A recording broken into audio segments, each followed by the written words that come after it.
Om Shanti.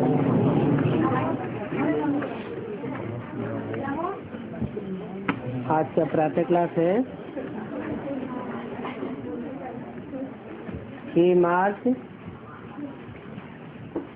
2001। Record चला है, तुम ही हो माता पिता, तुम ही हो।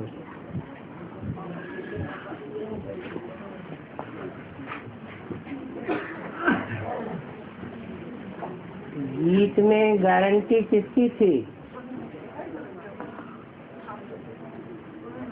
माता पिता के साथ बच्चों की गारंटी है कि बाबा हमारे तो एक आप हो, दूसरा न कोई।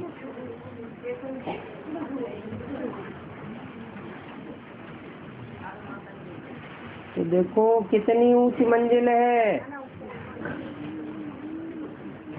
ऐसे श्रेष्ठ बाप की श्रीमत पर कोई चले तो गारंटी है, वर्षा जरूर ऊंच पावेंगे।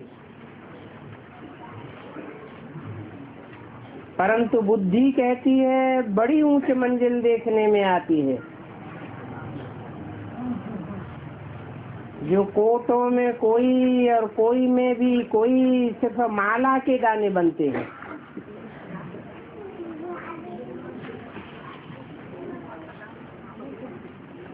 कहते भी हैं तुम माता पिता, परंतु माया इतनी दुस्तर है जो कोई मुश्किल ही गारंटी पर चल सके। हर एक अपने से पूछ सकते हैं कि सच सच मैं माता पिता का बना हूँ।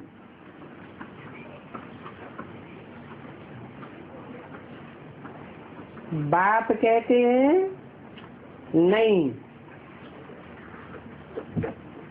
बहुत थोड़े हैं। तब तो देखो माला कितनों की बनती है।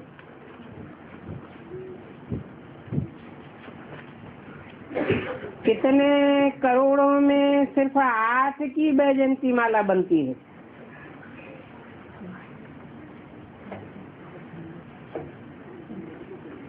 कई कहते हैं एक है, एक कहते हैं और करते दूसरा है। इसलिए बाप भी कहते हैं देखो कैसा वंडर है।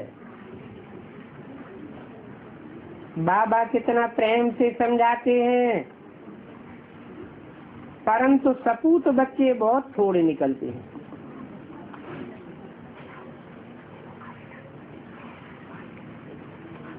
काय में निकलते हैं? सपूत बच्चे बहुत थोड़े माला के दानों में निकलते हैं।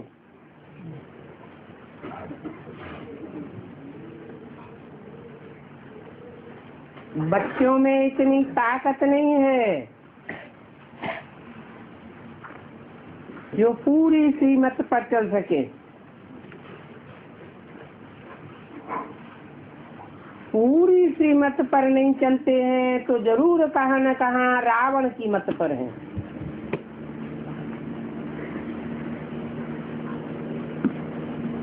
इसलिए इतना पद नहीं पा सकते हैं।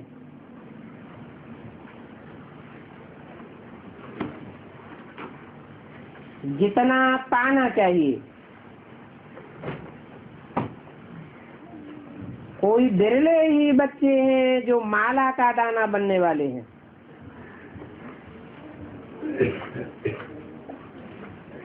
और वह माला के दाने बनने वाले लाल भी छिपे नहीं रहते।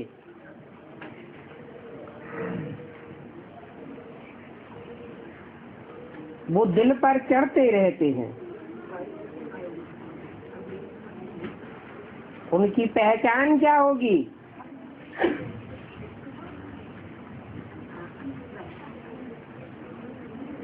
उनकी पहचान होगी रात दिन सर्विस का ही होना होता है। उनका ईश्वरीय संबंध से लव रहता है।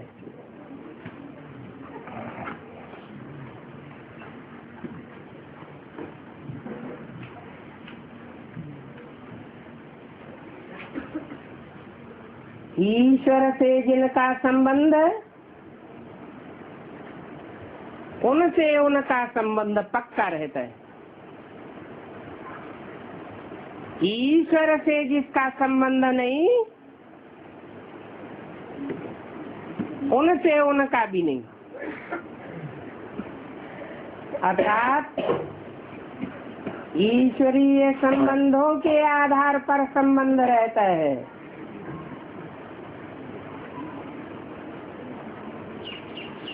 और कहीं बाहर भी उनकी बुद्धि नहीं जाती।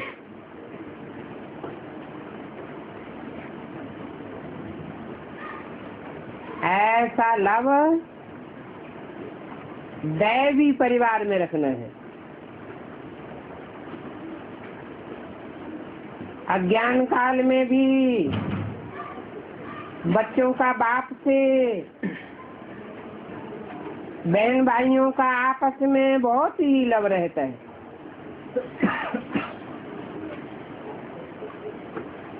यहाँ तो कोई कोई का रिंचक मात्र भी बाप से योग नहीं है।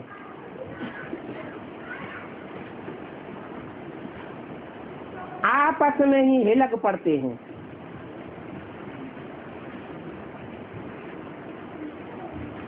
गारंटी तो बहुत करते हैं, भक्ति मार्ग में गाते हैं, परंतु अभी तो बच्चे सन्मुख हैं।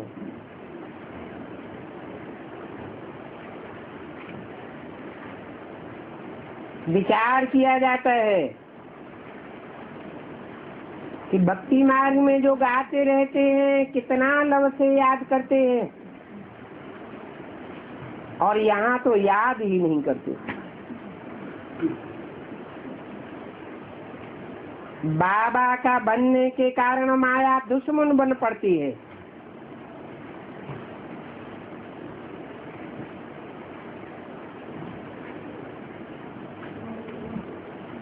माया किसकी दुश्मन बनती है?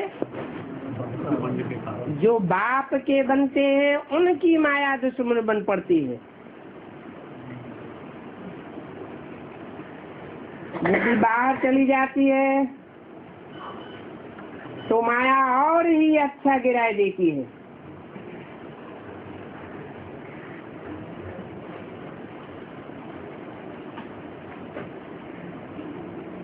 इसलिए बोला, मधुवंश में आने के बाद जब बाहर जाते हैं तो माया चिरीच पकड़ती है।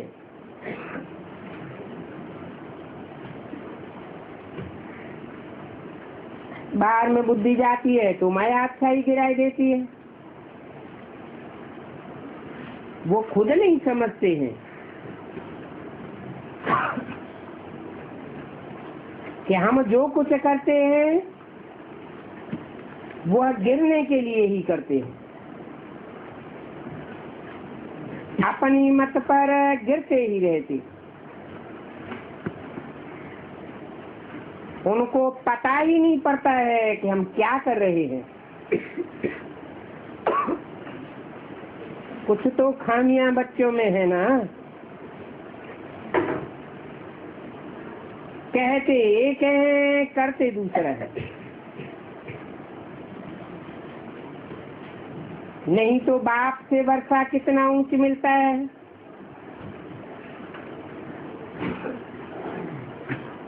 सच्चाई से कितना बाप की सर्विस में लग जाना चाहिए, परंतु माया कितनी दुष्कर है। करोड़ों पुरुषार्थ करने वालों में कोई बाप को पूरा पहचानते हैं।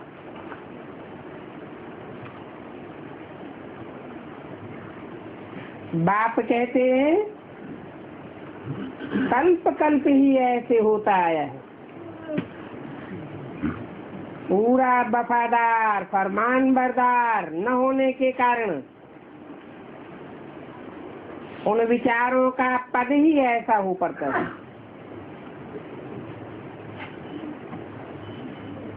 कहते हैं बाबा हम राजयोग सीख कर नर से नारायण, नारी से लक्ष्मी बनेंगे,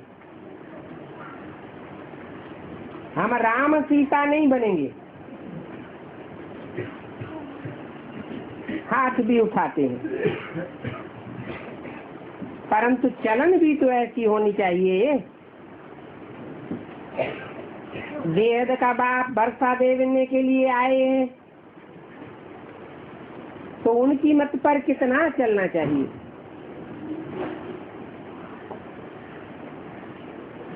बहुत हैं जिन्होंने कसम खाया हुआ है हम श्रीमत पर नहीं चलेंगे। 6/3/2001 की वाणी का दूसरा पेज। जो श्रीमत पर नहीं चलते हैं वो भी छिपे नहीं रहते हैं। कोई की तकदीर में नहीं है तो पहले पहले देह अभिमान थप्पड़ लगाता है,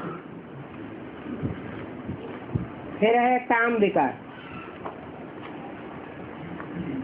काम नहीं तो क्रोध लोभ है तो ये सभी दुश्मन।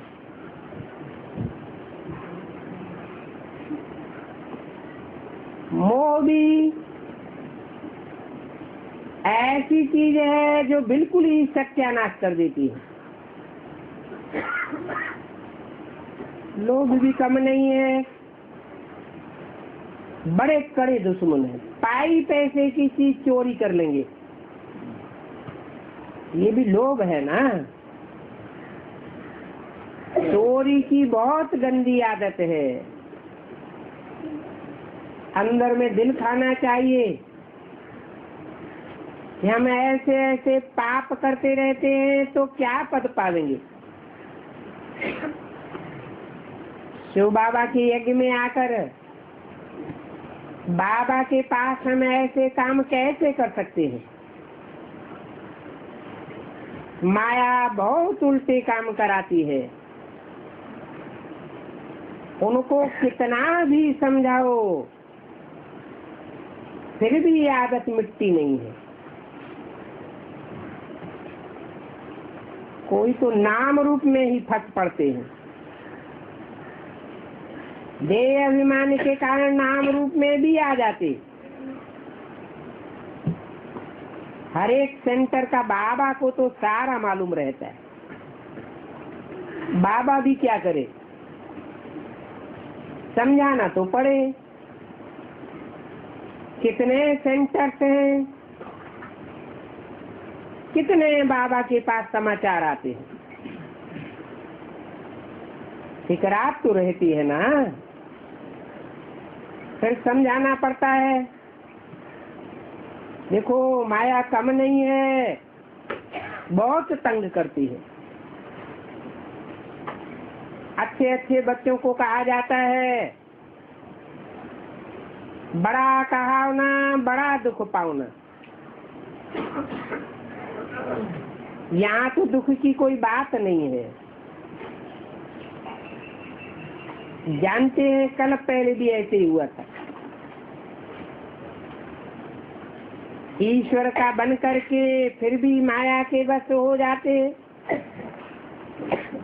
कोई न कोई विकर्म कर लेते हैं। तो बाप कहते हैं, प्रतिज्ञा तो बहुत बच्चे करते हैं कि बाबा हम आपकी श्रीमत पर ही जरूर चलेंगे, परंतु चलते नहीं है।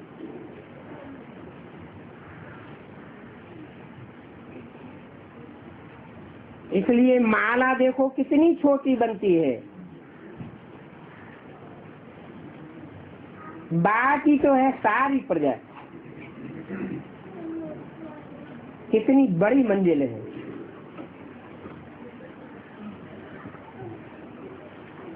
इस पुरुषार्थ में दिल की बड़ी सफाई चाहिए। कहावत भी है, सच तो बिठो नच।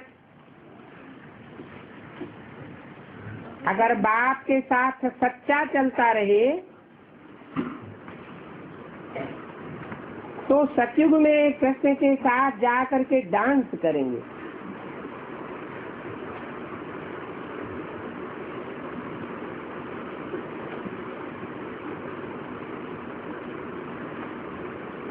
सतयुग में कृष्ण का डांस ही मशहूर है। रास लीला राधे कृष्ण का ही दिखाते हैं,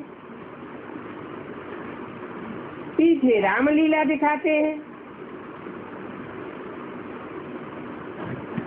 परंतु नंबर 1 में राधे कृष्ण की रास लीला है।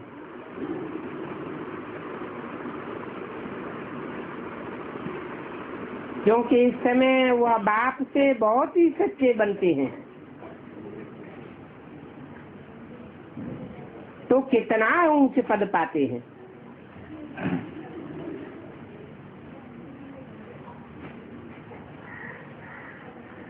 कहाँ की यादगार?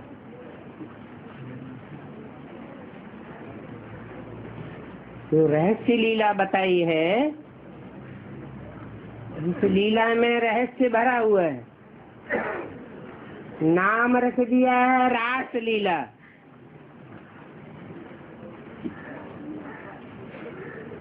और रास लीला किस समय की यादगार है?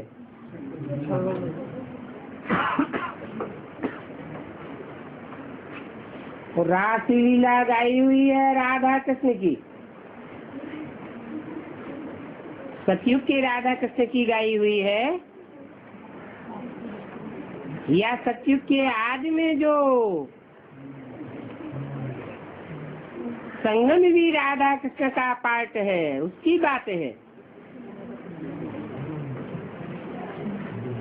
संगम युगी राधा कृष्ण के संपूर्ण पार्ट की यादगार है।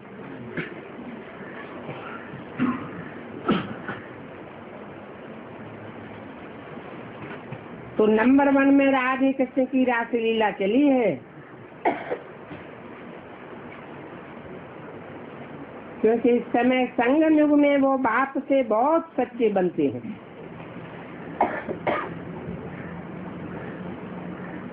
तो इतना ऊंच पद पाते हैं। कितना ऊंच पद? सबसे ऊंचे से ऊंचा पद कौन सा है? नर से नारायण और नारी से लक्ष्मी। हाथ तो बहुत उठाते हैं, परंतु माया कैसी है? प्रतिज्ञा करते हैं तो उस पर चलना पड़े ना। माया के भूतों को भगाना है। देह अभिमान के पीछे सब भूत चटक जाते हैं। बाबा कहते हैं देही अभिमानी बन बाप को याद करो। उसमें भी सवेरे सवेरे बैठ बाप से बातें करो, बाबा की महिमा करो। भक्ति मार्ग में भले याद करते हैं, परंतु भक्ति मार्ग में महिमा तो कोई की है नहीं, क्योंकि जानते ही नहीं है। कृष्ण को याद करेंगे, अब कृष्ण भगवान तो है नहीं। कृष्ण की महिमा करेंगे, मक्खन चुराया, उनको भगाया,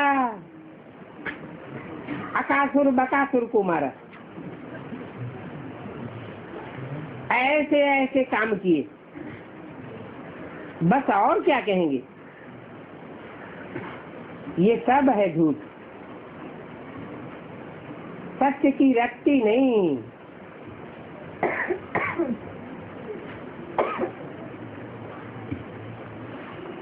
फिर रास्ता क्या बता देंगे? मुक्ति कोई नहीं जानते हैं। इस समय सारे विश्व पर रावण का राज्य है।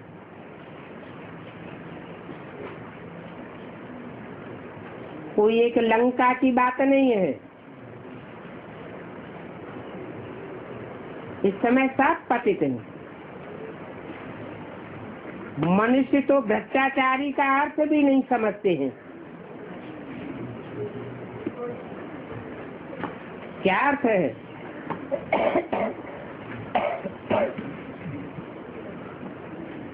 भ्रष्टाचारी का अर्थ ही है भ्रष्ट इंद्रियों से आचरण करने वाले। कैसा आचरण करने वाले? दुखदायी आचरण करने वाले।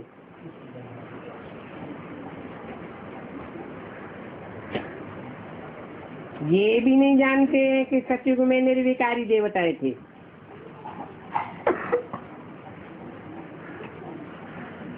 कोई श्रीमत के विपरीत कार्य नहीं करते थे। पक्के आत्माभिमानी थे। वहां देवान होता ही नहीं। गाते भी हैं सर्वगुण संपन्न 16 कला संपूर्ण, परंतु फिर कह देते हैं वहां भी हिरण्यकश्यप, रावण, कंसी, जरासंधी आदि थे।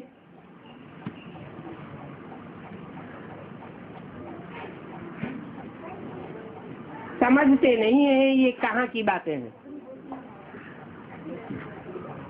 कहाँ का है हिरण्यकश्यप? सतयुग का।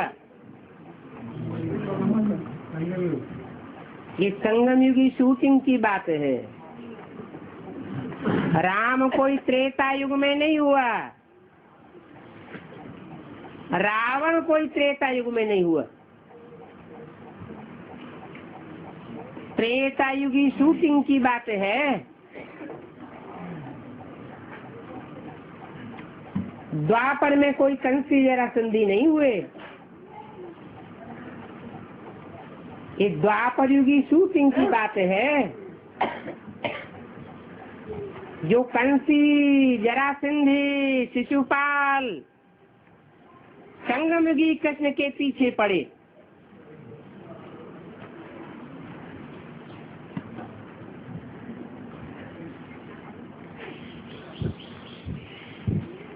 कहा जाता है पवित्र बनो, तो कहते हैं देवताओं को भी तो बच्चे आदि थे। अरे तुम तो गाते हो सर्वगुण संपन्न संपूर्ण निर्विकारी, फिर देवताओं के लिए विकार की बात कैसे हो सकती है? उनकी इंद्रियां विकृत काम कैसे कर सकती हैं?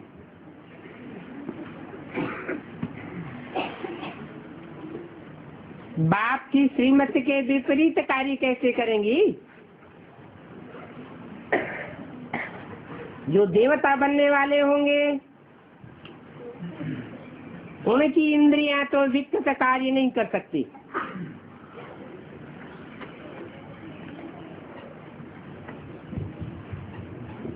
असुर बनने वालों की बात दूसरी है।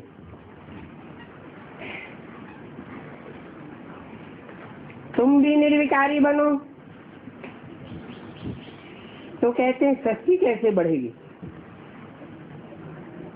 बच्चे कैसे पैदा होंगे? मंदिरों में जाकर महिमा गाते हैं, घर में वापस आते हैं तो वह महिमा भूल जाते हैं। बल तुम जांच करके देखो, घर में जाकर समझाओ तो नहीं मानेंगे, वही बात मंदिर में जाकर समझाओ तो मानेंगे। क्या अंतर पड़ जाता है?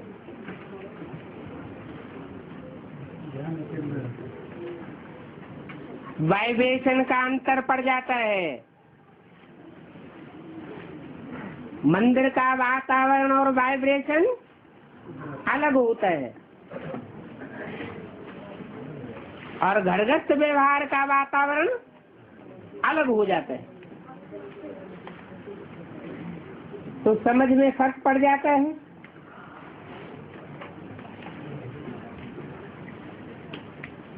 तो देखो, मंदिर की बात मंदिर में रही, पवित्र बनने के लिए कहो तो कहेंगे वाह, इसके बगैर दुनिया कैसे चलेगी। उनको पता ही नहीं है कि वाइसलेस दुनिया कैसे चलती है।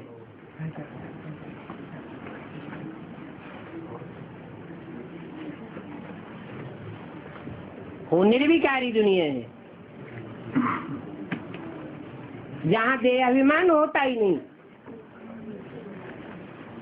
जब 5 विकारों का बाप देहभान ही नहीं, तो विकार कहाँ से आवेंगे। बच्चों ने गीत भी सुना, प्रतिज्ञा करते हैं हम तुम्हारी मत पर चलेंगे,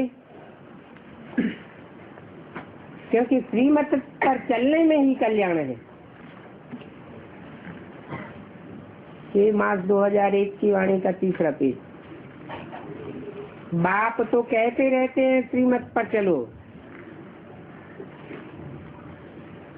नहीं तो आखिरी में मौत आ ही जाएगा।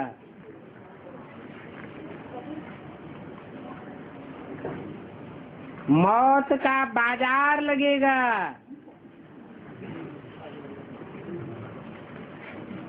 फिर ट्रिब्यूनल में साफ बताना पड़ेगा।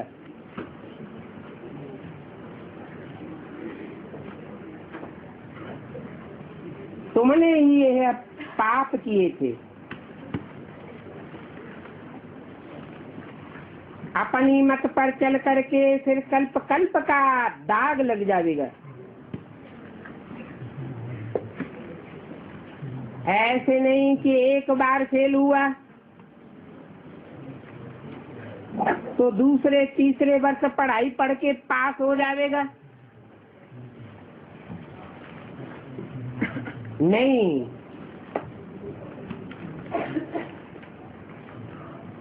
अभी अगर ना पास हुआ तो कल्प कल्प ऐसे ही ना पास होता रहेगा। इसलिए पुरुषार्थ बहुत करना है। कदम कदम पर श्रीमत पर चलो, कदम कदम पर श्रीमत पर चलो। माना कदम उठाते जाएं, श्रीमत पर चलते जाएं। माना जो काम करने के लिए कदम उठाएं, वो काम करने से पहले श्रीमत लेकर के काम करें, या टटोले कि बाप की श्रीमत क्या कहती है।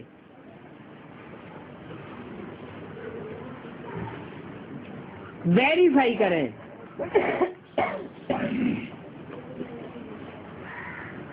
अंदर में कुछ भी गंद न रहे, हृदय को शुद्ध बनाना है। नारद को भी कहा ना, अपनी शकल तो आईने में देखो,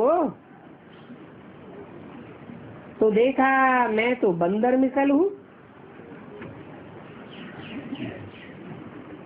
ये तो एक दृष्टांत है। तो अपन से पूछना है हम कहाँ तक श्रीमत पर चल रहे हैं।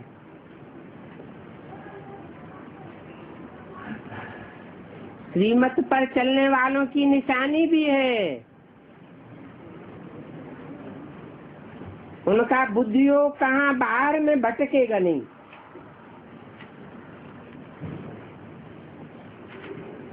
श्रीमत पर न चलने वाला होगा तो उनका बुद्धियोग बाहर में भटकता रहेगा। अपन को देखना है, मैं देह अभिमान में तो नहीं रहता हूँ। देही अभिमानी होगा तो उसकी निशानी क्या होगी? आत्माभिमानी होगा तो उसकी निशानी होगी सर्विस में लगा रहेगा। देह अभिमानी होगा तो कुछ न कुछ डिसर्विस करता रहेगा।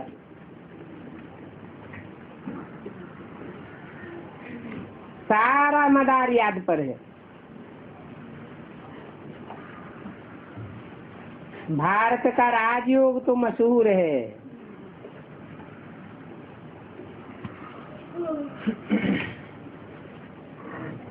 वो सहज राजयोग तो निराकार बाप ही निराकार बच्चों को समझाते हैं।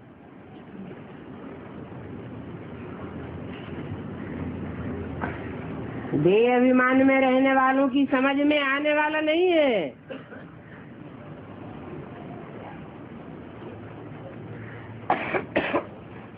तो मूल बात है आत्माभिमानी बनने की। इसके लिए सवेरे उठ करके खूब पुरुषार्थ करना चाहिए, प्रैक्टिस करना चाहिए, कूटना चाहिए। मैं ज्योति बिंदु आत्मा हूँ। इसको कहा जाता है सहज राजयोग।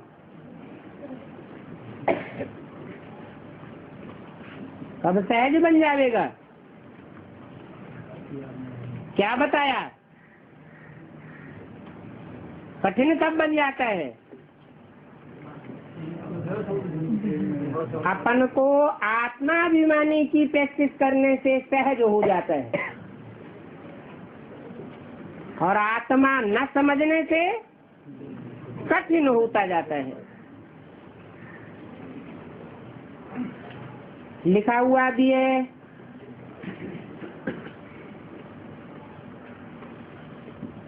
कि निराकार बाप ने सहज राजयोग सिखाया है। गीता में ऐसे कई श्लोक आए हैं जिनसे ये साबित होता है क्या कि गीता का ज्ञान साकार के द्वारा नहीं दिया गया। साकारी माना देह अभिमानी के द्वारा नहीं दिया गया। जिसकी बुद्धि देह में धरी रहती है ऐसे देहधारी के द्वारा नहीं दिया गया।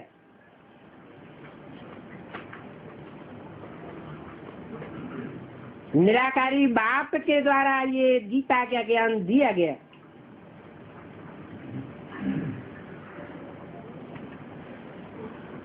सिर्फ कृष्ण का नाम डाल दिया है।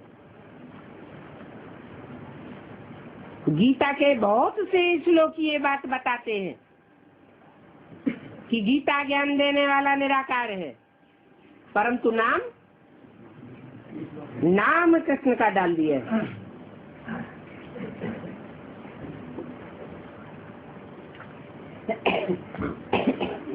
कृष्ण का अर्थ क्या होता है?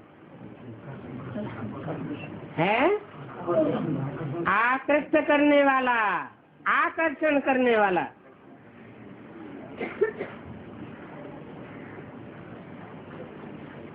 निराकार आकर्षण करता है या साकार आकर्षण करता है?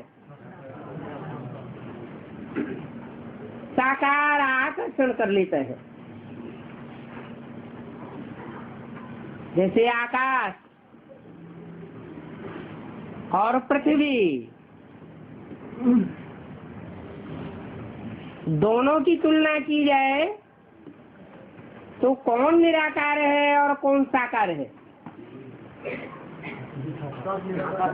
पृथ्वी साकार है, आकाश निराकार है।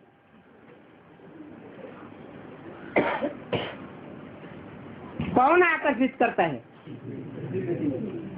पृथ्वी अपनी ओर आकर्षित कर लेती है।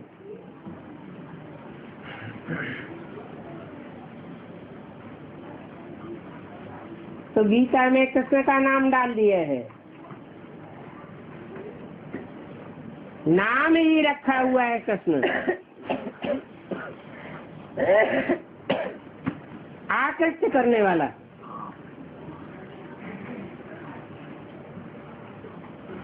बाप ने भी बताया हुआ है। क्या बताया हुआ है? बाप साकार से आकारी बना, आकारी से निराकारी बना, फिर साकार बनेगा। कब? संगम युगी कृष्ण के रूप में, अंत में फिर 16 कला संपूर्ण सर्वगुण संपन्न संपूर्ण अहिंसक साकार बनेगा।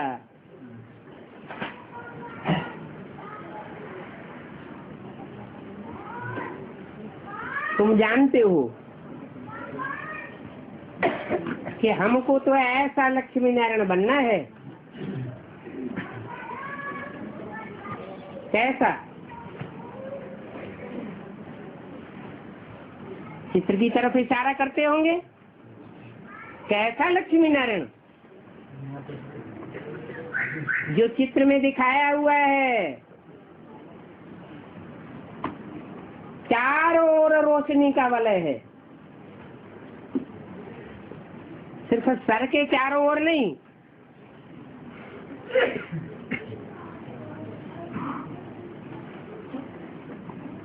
जैसे कि रोशनी की दुनिया में खड़े हुए हैं। दुनिया ही रोशनी की है। नाम ही रख दिया नारायण। अयन माना घर। कौन सा घर है? नार। ज्ञान ही जिसका घर है। ज्ञान की रोशनी कहो, ज्ञान का जल कहो, क्षीर सागर में दिखाते हैं। तो ऐसा लक्ष्मी नारायण बनना है। सतयुग की सीढ़ियों की तरफ इशारा नहीं किया क्या? सतयुग की सीढ़ियों में जो नारायण खड़ा हुआ है, ऐसा बनना है, या लक्ष्मी नारायण के चित्र की तरफ इशारा किया? लक्ष्मी नारायण के चित्र की तरफ इशारा किया, जो सदा ज्ञान की रोशनी में रहने वाला है।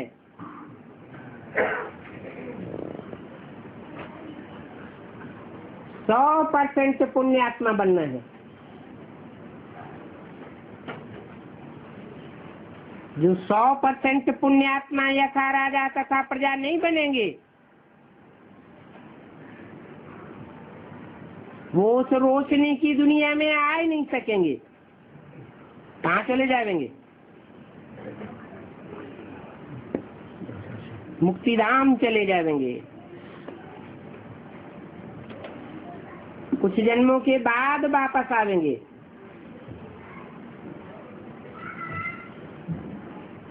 तो देखो,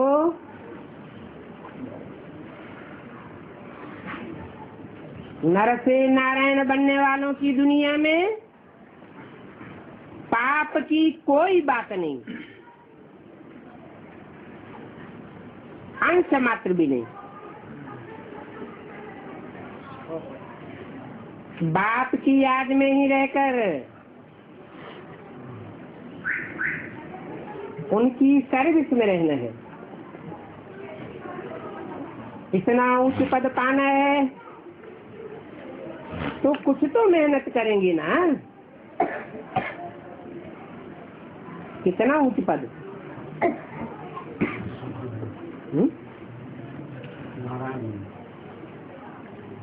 इतना उच्च पद का मतलब है कि नारायण तो 7-8 भी बनेंगे। सतयुग के आखिरी जन्म वाले भी नारायण होंगे। वो कोई बहुत बड़ी बात नहीं है। वो तो कन्वर्ट होने वाली आत्माएं हैं, कच्ची आत्माएं हैं, जिनके लिए बोला इतना ऊंच पद पाना है। किस तरफ इशारा किया? विश्व महाराजन की ओर इशारा किया। कुछ तो मेहनत करेंगे ना। सन्यासी आदि तो कह देते हैं गृहस्थ व्यवहार में रहे कमल फूल समान रहे। ये बात हो ही नहीं सकती। तो नकारते हैं।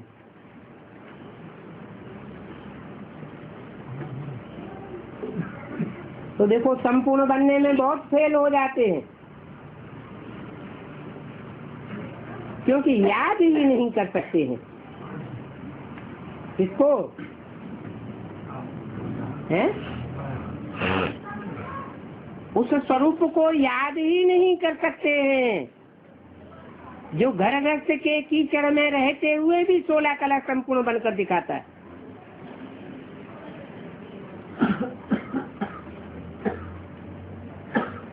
अधूरों का पल्ला पकड़ लेते।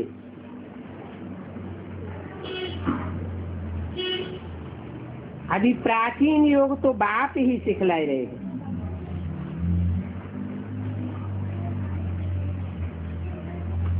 क्योंकि पुराने से पुराना कौन है?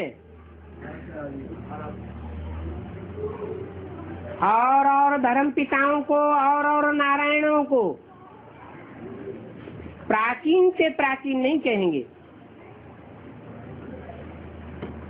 बाप कहते हैं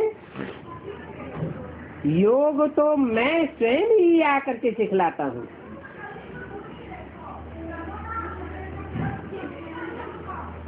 और कोई योग सिखला न सके।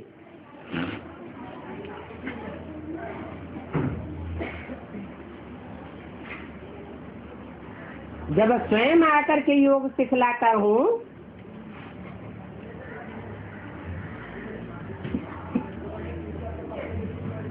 तो मेरे रूप को याद करो और कोई नहीं याद करो। तुमको मेरे पास आना है ना।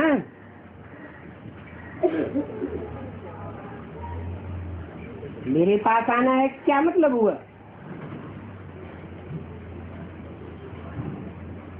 परमधाम जाना है? सिर्फ तुमको ही परमधाम जाना है क्या कि सबको जाना है?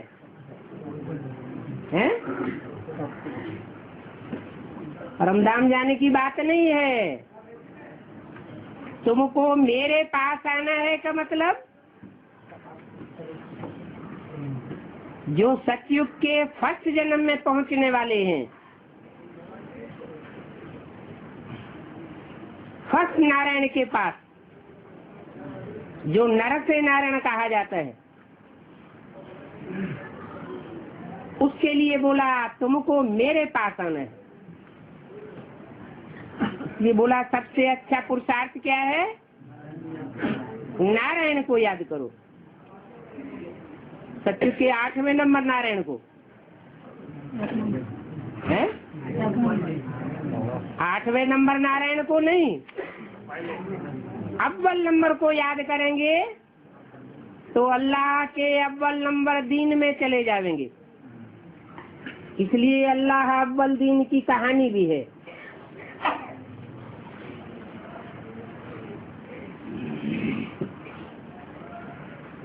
इसको कहेंगे याद की यात्रा। तुम्हारा सीट साइलेंस सहम हुआ है।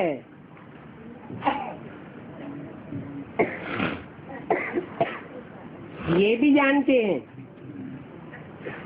कि हम भारतवासी ही आवेंगे, विदेशी नहीं आवेंगे।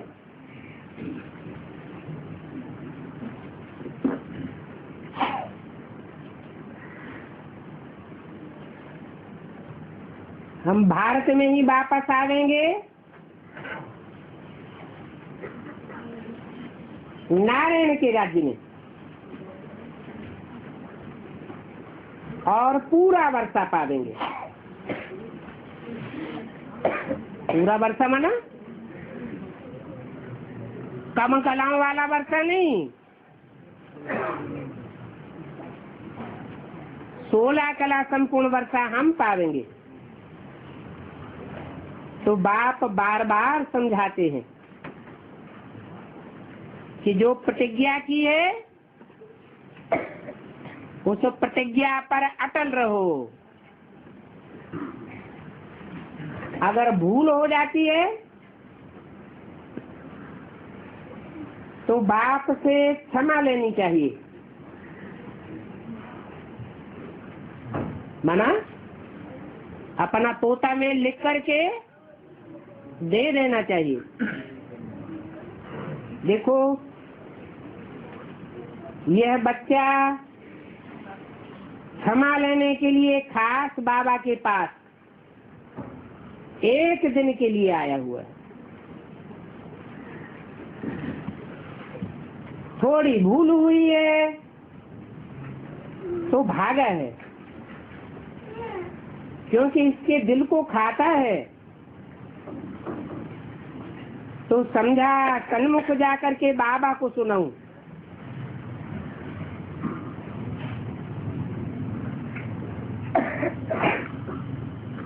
कितना बाप के प्रति रिगार्ड है। बहुत बच्चे हैं जो इससे भी जास्ती विकर्म करते रहते हैं।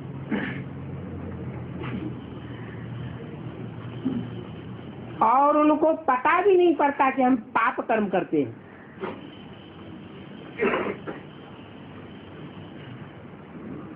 तो उनके दिल को क्या खावेगा? हम तो कहता हूँ वाह बच्चा बड़ा अच्छा है,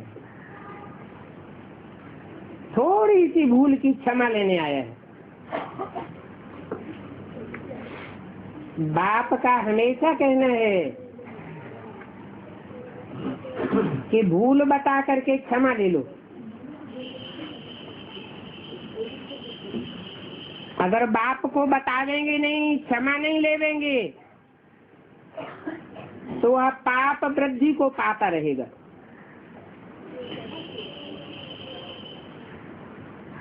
वृद्धि को पाते पाते आखिरी में गिर पड़ेगा।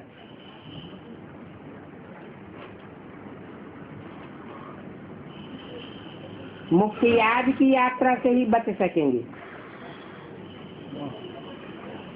क्योंकि बताने से आधा बोझ हल्का हो जाता है। हल्का बनाने से याद अच्छी लगती है, तो बच जाएंगे।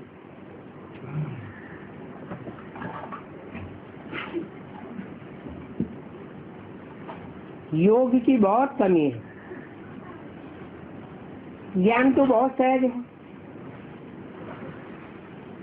ये तो एक जैसे कहानी है ज्ञान की।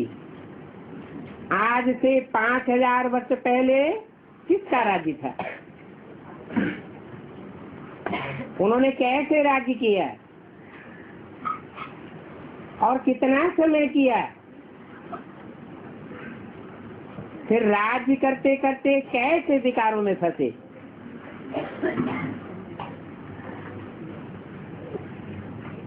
कैसे विकारों में फंसे?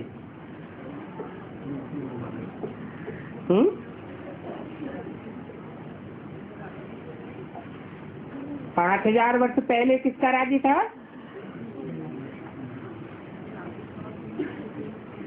फर्स्ट लक्ष्मी नारायण का राज्य था।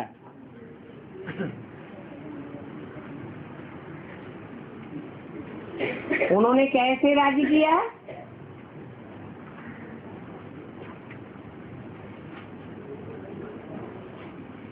अरे आत्मिक स्थिति में रहते हुए राज्य किया।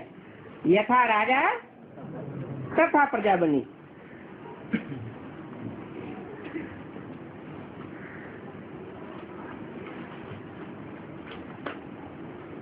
और कितना समय किया?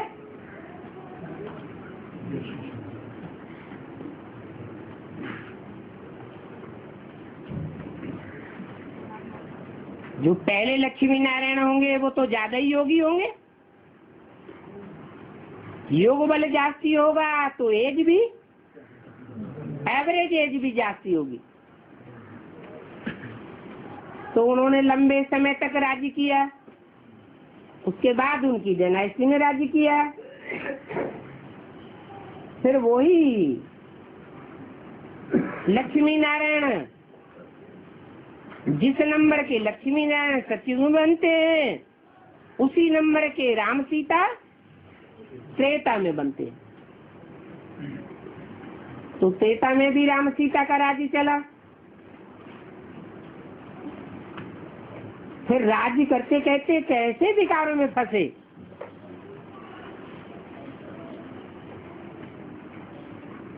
क्या हुआ?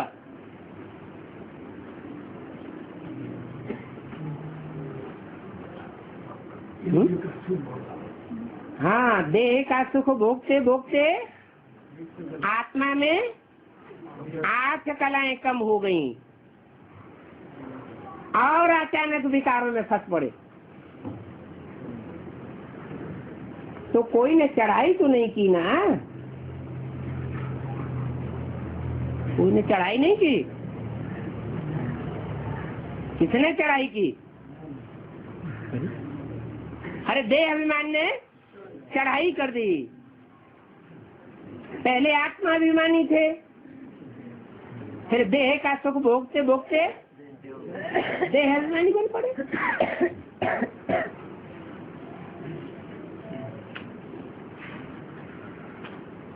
बाकी स्थूल चढ़ाई तो बाद में होती है, जब वैश्य बन पड़े, विषय विकारी बन पड़े।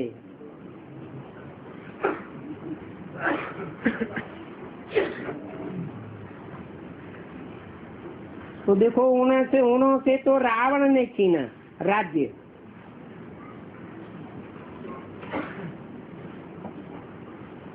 किनों से?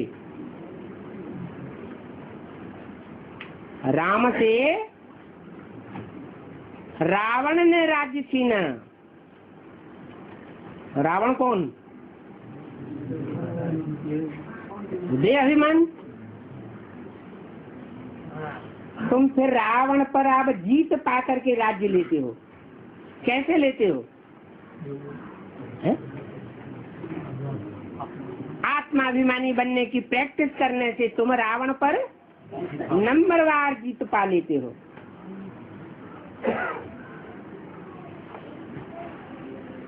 कितनी सहज विधि है, बताते हैं,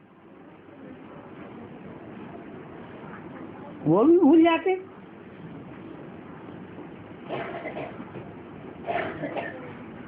तो ये भी किसी की बुद्धि में मुश्किल से बैठता है। क्या बात है?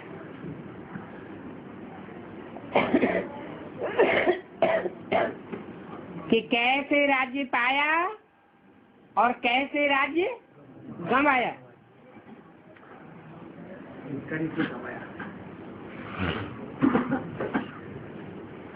जो बाप से पूरे वफादार फरमान बरदार हैं,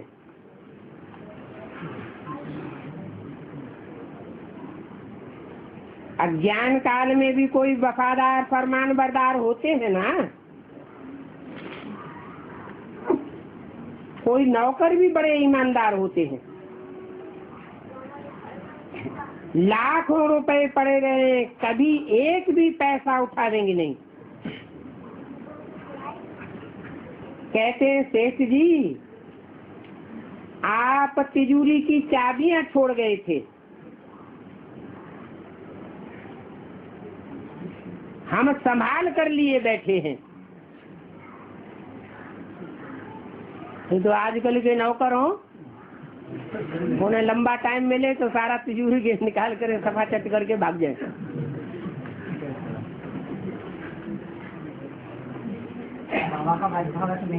तो ऐसे ऐसे ईमानदार नौकर भी होते हैं। वो तो नौकर होते हैं। और यहाँ तो बच्चों की बातें हैं।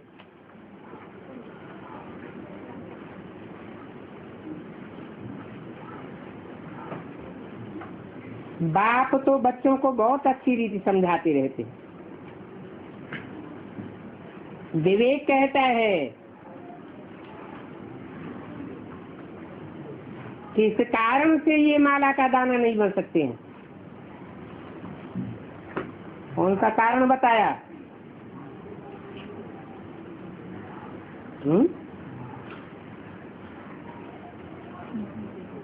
वफादार फरमान बरदार।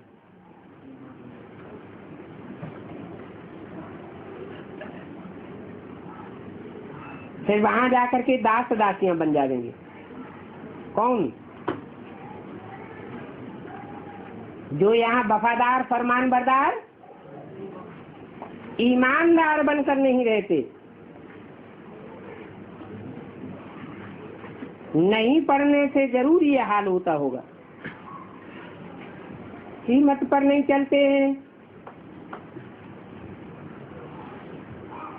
बाप समझाते हैं तुम्हारी मंजिल सारी है योग की। माया एकदम नाक से पकड़ करके योग नहीं लगाने देती।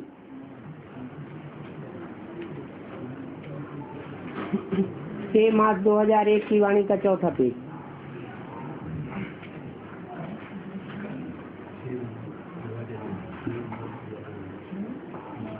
नाक से पकड़ करके योग नहीं लगाने देती। कान से नहीं पकड़ती है।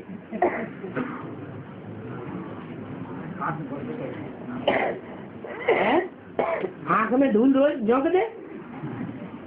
नाक ही क्यों पकड़ती है?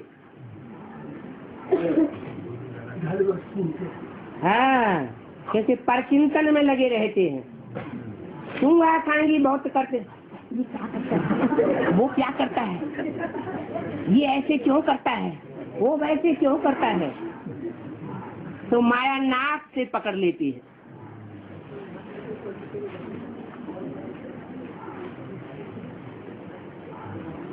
योग हो तो सर्विस बहुत अच्छी कर सकते हैं, परंतु परचिंतन पतन की जड़ में गिर जाते हैं।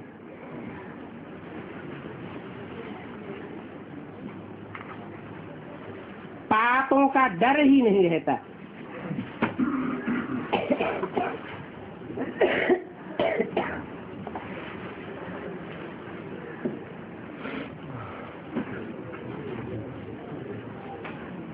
जैसे ये बच्चा तो बहुत अच्छा है, इस बच्चे की तरफ इशारा किया।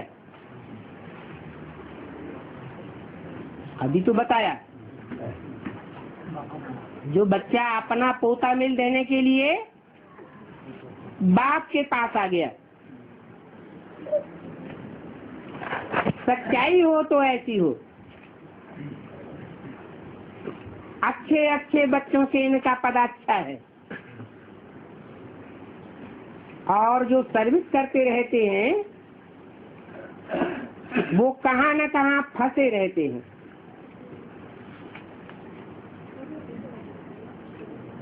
सर्विस तो करते हैं लेकिन ईमानदारी वफादारी पूर्वक नहीं करते। कुछ बात हो जाती है सर्विस में तो बाप को बताते नहीं है। हमारी बदनामी हो जाएगी, हम डिसर्विसेबल बच्चे साबित हो जाएंगे।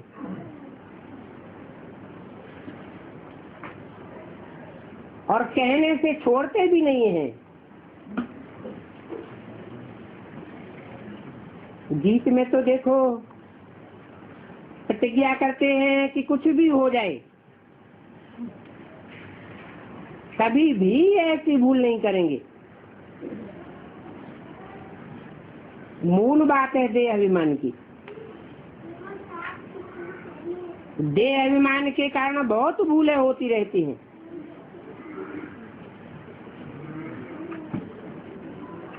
इसलिए सावधानी दी जाती है। बाप का काम तो है समझाना है? बाप का काम धर्मराज की तरह डंडे मारना नहीं है।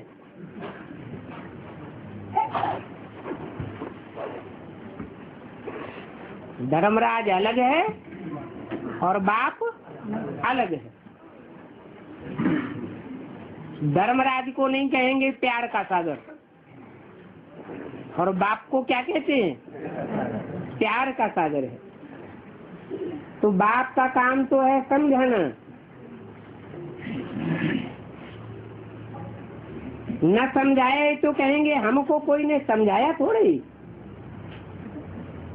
इस पर एक कहानी भी है। बाप भी कहते हैं बच्चे खबरदार रहो, नहीं तो बहुत सजा खानी पड़ेगी। फिर ऐसे नहीं कहना है कि हमको समझाया क्यों नहीं। बाप साफ साफ समझाते हैं, थोड़ा भी पाप करने से बहुत वृद्धि हो जाती है। फिर छुपाते रहते हैं, वृद्धि को पाप बढ़ता जाता है।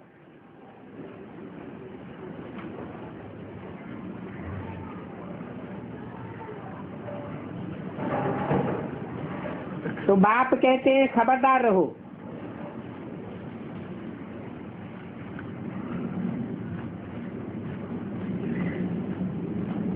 नहीं तो बाप के आगे फिर सिर भी नहीं उठा सकेंगे। झूठ बोलने से तो तौबा तौबा करनी चाहिए।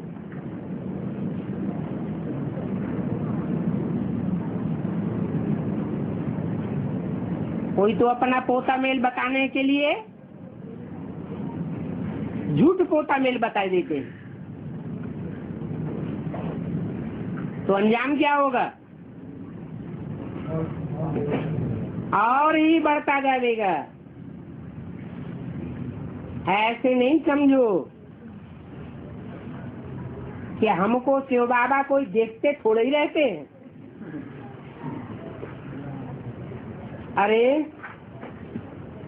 अज्ञान काल में भी वह सब जानते हैं, तब तो पाप और पुण्य का एवजा देते रहते हैं। साफ कहते हैं कि तुम पाप करेंगे तो तुम्हारे लिए बहुत कड़ी सजा है। क्या दुनिया वाले पाप करेंगे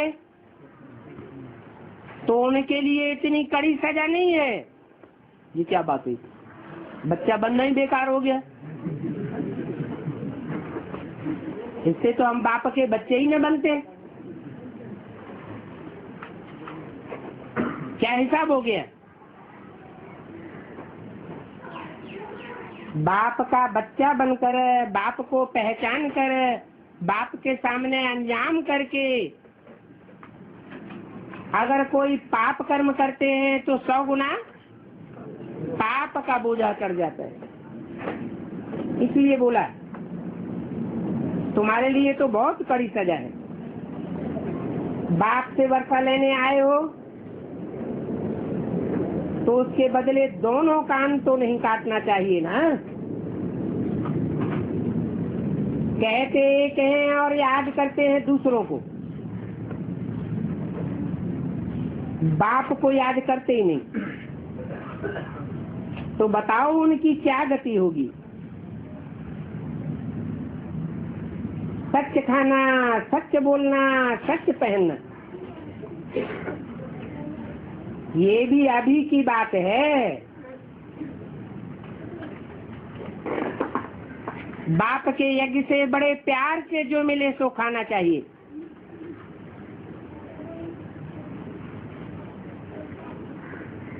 बाप को सच्ची बात बतानी चाहिए।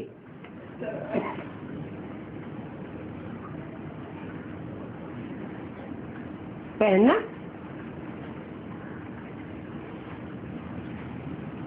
जो भी मिलता है यज्ञ से, कपड़ा हो या कुछ भी हो, यज्ञ का पहनना है। कोई दूसरे का दिया हुआ पहनेंगे तो क्या घाटा होगा? उसकी याद आती रहेगी, उसकी याद आवेगी तो विचारी याद बन जाएगी, बाप की याद भूल जाएगी। तो ये सब अभी की बातें हैं। क्या बातें? सत्य खाना, सत्य बोलना, सत्य पहनना। अभी बाप आकर सिखाते हैं, तो हर बात में सच्चा रहना चाहिए। अच्छा, ऐसे सच्चे फरमान बरदार वफादार बच्चों प्रति माता पिता बाप दादा का याद प्यार और गुड मॉर्निंग। रूहानी बाप की रूहानी बच्चों को नमस्ते।